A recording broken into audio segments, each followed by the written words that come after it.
All right, so you know how much we love diving deep into the stuff you send us. Yeah, exactly. And today we're going to be looking at something pretty important, I think. Oh yeah, for sure. This is all about financial freedom. A topic a lot of people are thinking about. Big time. Yeah. So we're looking at a YouTube video transcript you sent over. From the Invest Mindset channel. Yeah, and it's called Financial Freedom: 5 Rules for Early Financial Independence.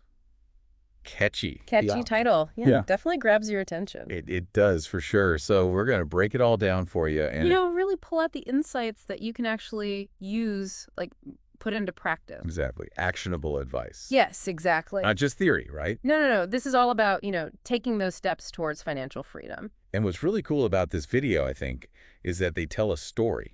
Oh, yeah. It's not just like a lecture or anything. No, it's engaging. It's like a little movie almost. It is. And it follows these two guys, Sonny and Rocky, and their financial journeys. Yeah, and it's super interesting to see how their different choices play out. It really highlights the impact of those decisions you make early on. Exactly. So let's jump right in and look at Sonny and Rocky's lives right after college. Okay, so right at the gate, Sonny kind of goes for that, traditional success route. Yeah, he wants all the things right away. Exactly. He buys a 3-bedroom apartment with a loan. Wow, okay, so he's already taking on debt. Oh, yeah, big time. His monthly payment, his EMI is $12,000 for the next 20 years. 20 years, that's a long time. It is a huge commitment. Of course, he needs a car too, right? Of course, I gotta have the car, so he finances that as well. Adding, what, another like 6,000 rupees to his monthly expenses? 6,000 every month, yeah, on top of the home loan. And it wasn't just the big purchases, was it? No, not at all. Sonny's day-to-day spending was pretty high, too. Eating out lots of social events. Exactly. All that adds up, and then you have the credit card offers. Oh yeah, those are hard to resist when you're young. The banks are pretty good at pushing those. They sure are. So Sonny gets a credit card, starts spending even more. On clothes, gadgets, all that fun stuff. So on the surface, it looks like he's doing really well, right? Living the dream, right. But, But what about his bank account at the end of the month? well, the reality was no savings, zero. Even though he was making like $30,000 a month? Yep, living paycheck to paycheck, no Ugh. financial cushion whatsoever. Not a great situation to be in. No, definitely not, especially when something unexpected happens. Right. Okay, so now let's compare that with Rocky's approach. Okay, so Rocky was much more cautious about his finances right from the start. Okay, so how did he do things differently? Well, instead of buying, he rented a smaller apartment. In a more affordable area, I'm guessing? Exactly, and his rent was only $5,000 a month, way less than Sonny's loan payment. Smart move. Yeah, avoiding that huge debt right away. And he didn't buy a car either. Really? So how did he get around? He took the bus. He saw cars as depreciating assets, you know?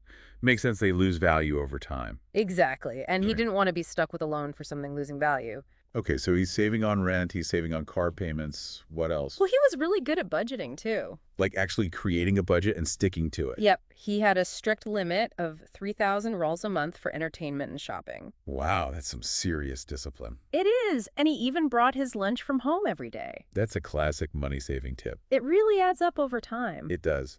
So what was Rocky saving every month as a result of all this? Around 15,000. That's more than half his salary. It is a big difference compared to Sonny, right? Huge difference. And the video actually quotes Rocky saying, Spending money to show people how much money you have is the fastest way to have less money.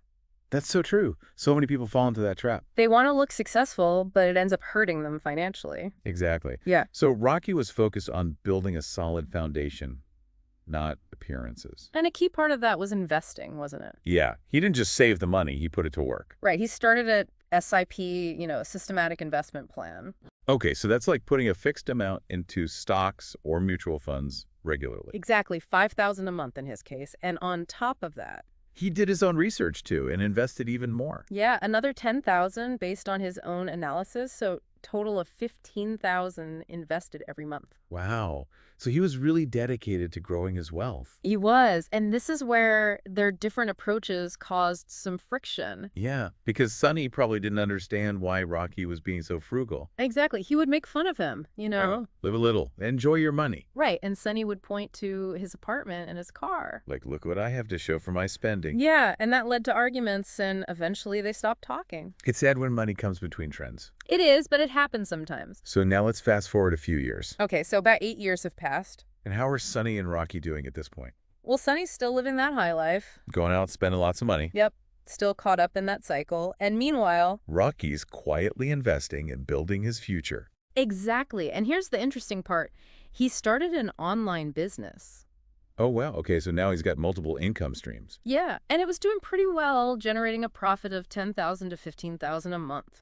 Even after paying his employee salary. Exactly. So he's got his salary, he's got dividends from his investments, and now this. That's amazing. And he's still living frugally. Oh, yeah, he's not letting success go to his head. He's sticking to his principles. But isn't it interesting how no one really saw Rocky as a role model? Right. It was Sonny who everyone admired. The guy with the fancy apartment and the car, even though he had no savings. It's a good reminder that appearances can be deceiving. Totally. Okay, so then comes a big turning point, a recession. Oh, yeah, this shakes things up big time. Because both Sonny and Rocky lose their jobs. It hits them both hard, but their financial situations are vastly different. Let's talk about Sonny first. How does he handle this? Well, it's a disaster for him. Because he's got all that debt. Exactly, those loan payments are still there, but now he has no income. So what does he do? He's desperate. He ends up selling his car. But cars lose value, right? So he probably didn't get much for it. No, he had to sell it at a huge loss just to make one home loan payment. Oh, man. That's rough. And it gets even worse. It does. A family member gets sick with COVID-19. And he's lost his health insurance because he lost his job. Exactly. So now he's got huge medical bills on top of everything else. This is a nightmare scenario. It is. He ends up selling his wife's jewelry and draining whatever savings they had left. He's still got that massive home loan hanging over his head. Yep, he's completely broke, deeply depressed, even contemplating suicide. It's a heartbreaking situation. It shows how fragile a debt-based lifestyle can be. When you have no safety net, any unexpected event can push you over the edge. Okay, so now let's see how Rocky fares during the same recession. Well, he's obviously not happy about losing his job. But he's in a much better position to weather the storm. Exactly, because he's been saving consistently. He's got an emergency fund. Okay, so he has some cash reserves to fall back on. Right, and more importantly, he's got income coming in from his investments. Those dividends we were talking about. Exactly, and his online business is still generating revenue, too. So he's got multiple income streams even without a job. Yep, he's not immune to the recession, but he's not in a desperate situation like Sonny. And here's the really cool part. Rocky reaches out to Sonny. Yeah, he hears about what Sonny's going through, and he decides to help. That's so kind of him after they're falling out. He forgives Sonny for their past arguments, and he offers him a job. Wow, what kind of job? To manage his online business for a salary of $15,000 a month. Seriously, that's amazing. Rocky's planning to retire early and travel the world. So he needs someone he trusts to take over the business. Exactly, and he sees this as an opportunity to give Sonny a fresh start. It's a beautiful story of redemption, and it highlights the power of financial freedom. Because Rocky's in a position to retire early and help his friend. While Sonny's struggling just to survive. It's a stark contrast after just 8 years, even though they started from the same place. Okay, so the video then lays out 5 key rules for achieving financial freedom. Right. They call them the 5 rules of financial freedom. And rule number 1 is all about managing loans. It emphasizes the importance of education. Because a lot of people get into trouble with debt because they don't understand how it works. Exactly. They don't know how interest rates and compounding can really hurt them. And the video talks about how banks often target young people with credit card offers. Yeah, they make it seem so easy to get into debt. And it can be hard to resist when you want to buy things. Especially when you're surrounded by people who are spending freely. But the video points out something really interesting. It says that debt actually benefits the economy. In a way, yeah, because it keeps money flowing. It boosts GDP. And it's good for companies because it increases sales. And banks make money off the interest they charge on loans. So it's this whole system that's designed to keep people in debt. But while it might be good for the economy, it's not good for your personal finances. Exactly. It can trap you in a cycle of payments and interest. And it keeps you from achieving financial freedom. And the video mentions this idea of working against the power of compounding. Which basically means that the interest on your debt keeps growing over time. So the longer you're in debt, the harder it is to get out. It's like you're running on a treadmill, you're working hard, but not getting anywhere. Okay, so rule number 2 is about what to do once you've gotten a handle on your debt. It's all about budgeting.